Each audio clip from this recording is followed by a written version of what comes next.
Avant 1903, la police n'avait pas de base de données ADN, pas d'empreintes, pas de photos numériques. Pour identifier les criminels, on utilisait le bertillonnage, inventé en 1879 par le français Alphonse Bertillon.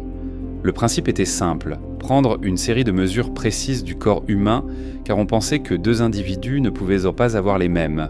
On mesurait la taille, la longueur du crâne, la largeur de la tête, l'avant-bras, l'oreille droite, la longueur du pied gauche et même celle du majeur. Chaque prisonnier passait donc par une sorte de protocole quasi scientifique, où l'on notait une dizaine de mesures et on prenait une photo d'identité, ce qu'on appelait à l'époque le mugshot.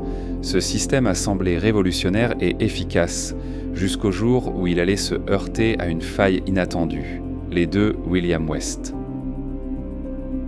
En 1903, William West arrive à la prison de Leavenworth au Kansas. Lorsqu'on enregistre ces informations, les gardiens remarquent quelque chose d'étrange. Ces mesures correspondent exactement à celles d'un autre prisonnier, qui se trouve déjà dans la prison.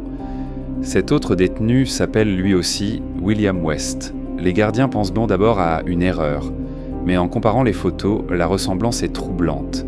Deux visages presque identiques, deux noms identiques, et aucun lien de parenté connu. On imagine le désarroi des gardiens.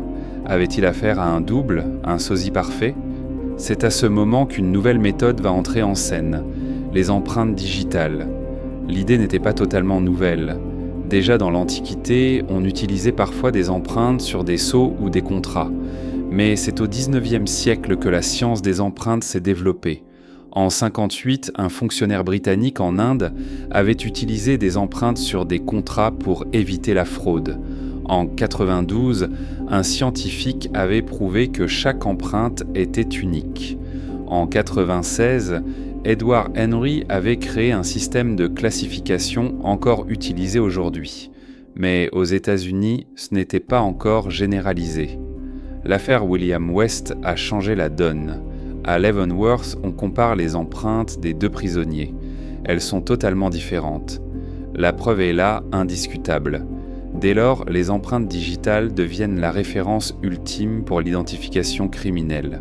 Après ce scandale, le bertillonnage est progressivement abandonné. Les empreintes digitales sont adoptées non seulement dans les prisons américaines, mais aussi dans les systèmes judiciaires du monde entier. Elles permettent d'éviter les erreurs judiciaires, de confondre des criminels qui changent d'identité, et même aujourd'hui, elles servent dans nos téléphones, nos passeports et nos cartes d'identité. Plus d'un siècle plus tard, elles restent un outil incontournable, utilisé partout dans le monde, de la police à nos téléphones. Alors, connaissais-tu cette histoire incroyable ? Et toi, penses-tu qu'il existe encore aujourd'hui des erreurs d'identification aussi surprenantes ?